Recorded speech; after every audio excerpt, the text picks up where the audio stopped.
Hello everyone, hi this is Simran. Class 9th का हम chemistry का सेकेंड चैप्टर कर रहे हैं जो है is matter around us pure. आज इसका हम नेक्स्ट टॉपिक करेंगे that is concentration of solution. Right, concentration of solution मतलब concentration of solution is the amount of solute present in a given quantity of the solution. हम इसको एक और तरीके से भी कर सकते हैं। इसका मतलब क्या है, फर्स्ट ऑफ ऑल मैं आपको बताती हूँ कि एक सॉल्यूशन के अंदर कितने अमाउंट में सॉल्यूट प्रेजेंट है वो बताना है। वो उससे पता चलता है हमें कॉन्सेंट्रेशन ऑफ सॉल्यूशन। या फिर इसकी एक और डेफिनेशन हो सकती है, वो है concentration of a solution is defined as the mass of the solute in grams present in 100 gram of solution. 100 gram solution के अंदर सॉल्यूट का मास ग्राम्स में कितना है, ये आपका कॉन्सेंट्रेशन ऑफ सॉल्यूशन होता है। कॉन्सेंट्रेशन ऑफ सॉल्यूशन, अगर आपके सॉल्यूट के पार्टिकल्स सॉल्यूशन के अंदर ज़्यादा हैं तो आपका जो सॉल्यूशन है वो हाई कॉन्सेंट्रेशन का है। अगर सॉल्यूट के पार्टिकल्स कम हैं तो आपका जो सॉल्यूशन है वो लो कॉन्सेंट्रेशन का है। राइट, लोअर कॉन्सेंट्रेशन का है। अब इसका फॉर्मूला क्या बनेगा, concentration of solution is equal to mass of solute divide में मास ऑफ सॉल्यूशन इनटू 100। और सॉल्यूशन का मास कैसे निकाल सकते हैं आप, मास of solute plus mass of solvent. जैसे आपका एक एग्जाम्पल से मैं आपको ये क्लैरिफाई करती हूँ। जैसे आपका एक क्वेश्चन है, a solution contains 30 gram of sugar dissolved in 370 gram of water, calculate the concentration of this solution. इसके अंदर कॉन्सेंट्रेशन निकालनी है। किसकी निकालनी है सॉल्यूशन के अंदर, शुगर सॉल्यूशन बना है यहाँ पर, तो कॉन्सेंट्रेशन हमें निकालनी है शुगर की। राइट, कॉन्सेंट्रेशन हमेशा शुगर की निकलेगी। कॉन्सेंट्रेशन ऑफ सॉल्यूशन बोला जाता है, बट उस सॉल्यूशन के अंदर किसकी कॉन्सेंट्रेशन फाइंड आउट कर रहे हो आप, शुगर की। ठीक है, अब जैसे कॉन्सेंट्रेशन ऑफ सॉल्यूशन का फॉर्मूला क्या है, मास ऑफ सॉल्यूट डिवाइड में mass of solution into 100। Solute है यहाँ पर हमारा शुगर, क्योंकि शुगर जो है वो डिज़ोल्व होगा वाटर के अंदर। वाटर हमारा सॉल्वेंट है। शुगर जो है सॉल्यूट जो है वो हमें 30 ग्राम दी है, सॉल्वेंट हमें 370 ग्राम दी है। तो मास ऑफ सॉल्यूशन क्या है, क्या होता है, टोटल मास, मतलब सॉल्यूट का मास और सॉल्वेंट का मास जो टोटल होगा, ये 30 एंड 317 को प्लस करेंगे वो हमें देगा मास ऑफ सॉल्यूशन। और ये है हमारा 30 प्लस 370 इज 400। ये है आपका मास ऑफ सॉल्यूशन। तो अब आप इसको फॉर्मूले में पुट करो, कॉन्सेंट्रेशन ऑफ सॉल्यूशन क्या होता है, मास ऑफ सॉल्यूट डिवाइड में mass of solution into 100। Mass of solute दिए 30, मास ऑफ सॉल्यूशन है हमारा 400 इंटू 100। यहाँ से 2 0 से 2 0 कट जाएंगे आपकी, तो आएगा 30/4। 30/4 को आप डेसिमल में लिखेंगे तो आ जाएगा 7.5%। कॉन्सेंट्रेशन आपकी हमेशा परसेंट में निकलती है, तो मतलब ये है कि आपका जो सॉल्यूशन के अंदर 7.5% शुगर प्रेजेंट है। ठीक है, और इसी को आप बोलते हैं कॉन्सेंट्रेशन ऑफ सॉल्यूशन। ठीक है, एक ये तो था आपका सॉल्यूशन क्या हुआ, सॉल्यूट क्या हुआ हमारा, सॉलिड हुआ, लिक्विड हमारा सॉल्वेंट था। बट इन केस अगर आपका सॉल्यूट और सॉल्वेंट दोनों ही लिक्विड हो, ये आपका सेकंड केस होता है, the case of liquid solute dissolved in liquid solvent, तो क्या होगा आपका कॉन्सेंट्रेशन ऑफ सॉल्यूशन। इसमें डेफिनेशन में कुछ खास फर्क नहीं आएगा। जहाँ हम ग्राम्स में कैलकुलेट कर रहे थे चीज़ों को, वहाँ हम वॉल्यूम में ml में कंसीडर करेंगे, मिलीमीटर्स में।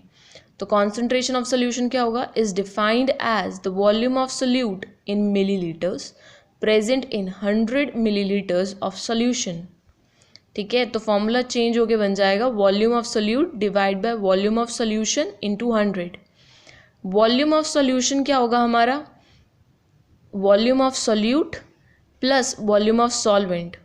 अब इसको क्लैरिफाई करने के लिए ज़्यादा अच्छी तरह से समझ में आ जाए, I have an example for you. A solution contains 50 ml of alcohol mixed with 150 ml of water। यहाँ पे जो ये अल्कोहल है ये पानी के अंदर मिक्स हुआ है, तो मतलब ये जो होगा वाटर होगा आपका सॉल्वेंट होगा और अल्कोहल आपका सॉल्यूट होगा। राइट, तो सॉल्यूट की वॉल्यूम कितनी दी है, दैट इज़ 50 ml। सॉल्वेंट की दी है 150 ml। इसका फॉर्मूला क्या होता है, volume of solute divide by volume of solution into 100। तो हम वॉल्यूम ऑफ सॉल्यूशन पहले निकालेंगे। वॉल्यूम ऑफ सॉल्यूशन क्या हो जाएगा, 50 volume of solute plus volume of solvent, 50 plus 150 that is your 200। 200 ml जो है आपका सॉल्वेंट, यहाँ पर सॉल्यूशन है, 200 ml इज़ योर सॉल्यूशन। तो अब इसको आप क्वेश्चन में पुट कर दीजिए, सॉरी फॉर्मूला में, that is concentration of solution is volume of solute divide by volume of solution in 200। Solute का वॉल्यूम कितना है 50, सॉल्यूशन का है 200, तो 50 बाई 200 इंटू 100, 2 0 से 2 0 कट जाएंगे यहाँ। 50 बाई 2 इज़ योर 25%। तो 25% ऑफ एल्कोहल प्रेजेंट है आपके सॉल्यूशन के अंदर। आप या तो ये बोल सकते हैं कि अल्कोहल की क्वांटिटी जो है पानी के जो आपका सॉल्यूशन है उसके अंदर वो है 25%, या फिर आप ये कह सकते हैं कॉन्सेंट्रेशन ऑफ सॉल्यूशन इज़ 25%। आगे 2-3 हम टर्म्स करेंगे, टर्मिनोलॉजी करेंगे। एक है saturated and unsaturated solution. Saturated solution क्या होता है, सैचुरेटेड सॉल्यूशन वो सॉल्यूशन होता है जिसके अंदर आप सॉल्यूट को डिसॉल्व कर सकते हो without increasing its temperature, right.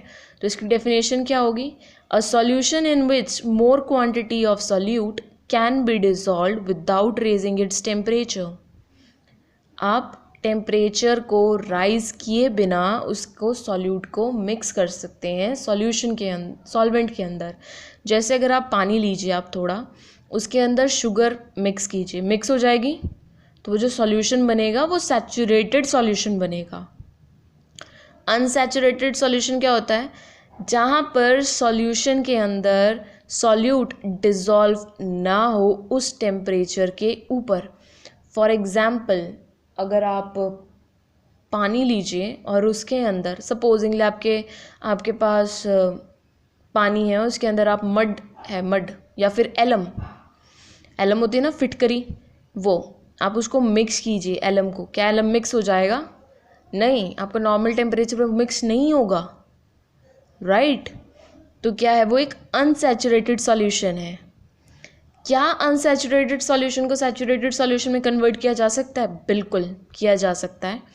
अगर आप अनसैचुरेटेड सॉल्यूशन का जो टेम्परेचर है जिस पर वो गिवन है उसका टेम्परेचर इंक्रीज़ कर दो, उसकी हीटिंग कैपेसिटी इंक्रीज़ कर दो, तो आपका जो सैचुरेटेड सॉल्यूशन है वो अनसैचुरेटेड सॉल्यूशन बन जाएगा, राइट। अगर सपोजिंगली आप एक काम कीजिए, आप लीजिए एक बीकर लीजिए, इसमें 50 ml आप पानी लीजिए, ठीक है, 50 ml वाटर। एक सिंपल है, ये आप घर पर भी कर सकते हैं। आप एक कांच का गिलास लीजिए, उसमें थोड़ा सा पानी भरिए और इसके अंदर आप चीनी डालिए, 1 चम्मच डालिए, वो डिज़ोल्व हो जाएगी। दूसरी भी डालिए, मतलब आप डालते रहिए चीनी और उसको मिक्स करते रहिए। एक टाइम ऐसा आएगा कि आपकी जो शुगर है वो डिज़ोल्व नहीं होगी उस पानी के अंदर, और आपकी जो शुगर है ना वो यहाँ सेटल डाउन हो जाएगी, वो मिक्स नहीं होगी। जब तक शुगर मिक्स हो रही थी तब तक ये जो सॉल्यूशन बन रहा था वो आपका सैचुरेटेड सॉल्यूशन था। जब ये नीचे सेटल डाउन होना शुरू हो गई, उसने डिज़ोल्व करना बंद कर दिया शुगर ने, तो वो जो आपका सॉल्यूशन है वो अनसैचुरेटेड सॉल्यूशन बन गया, राइट।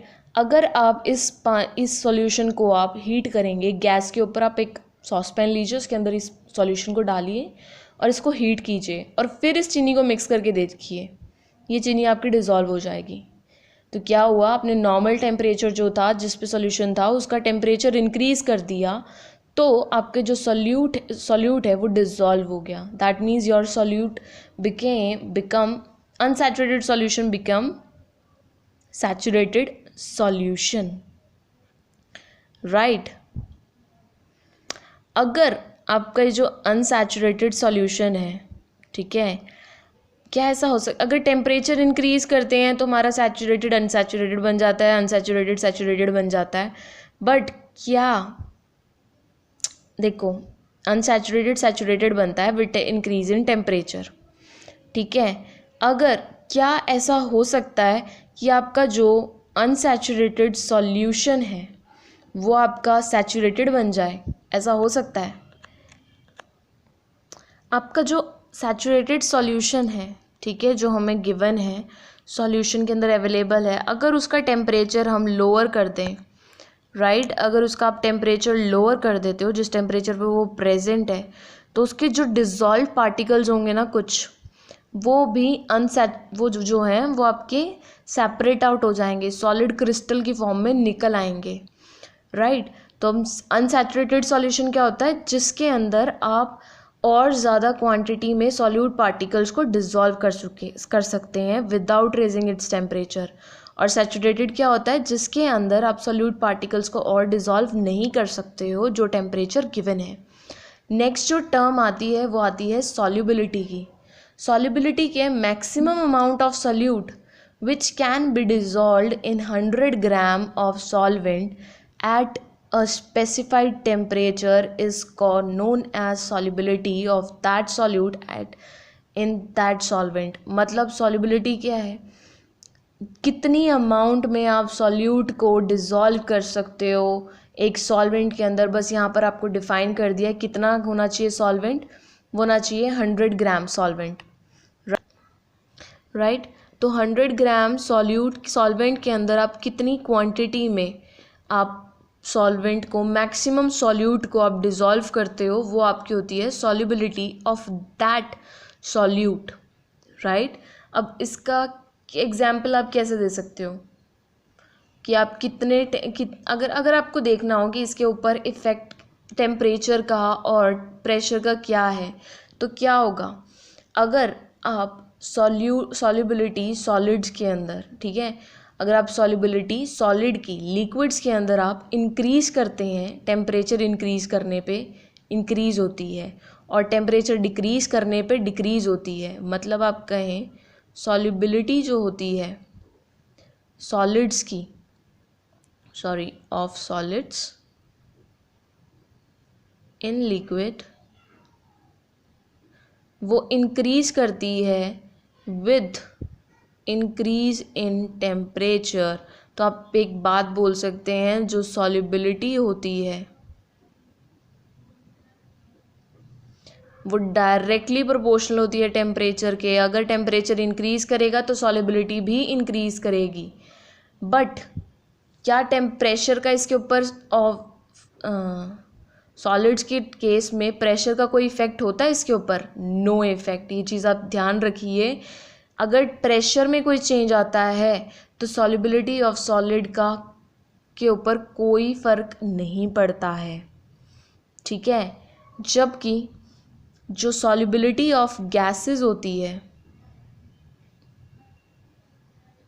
गैसेस जो होती है उसका टेम्परेचर के साथ इन्वर्स रिलेशन होता है।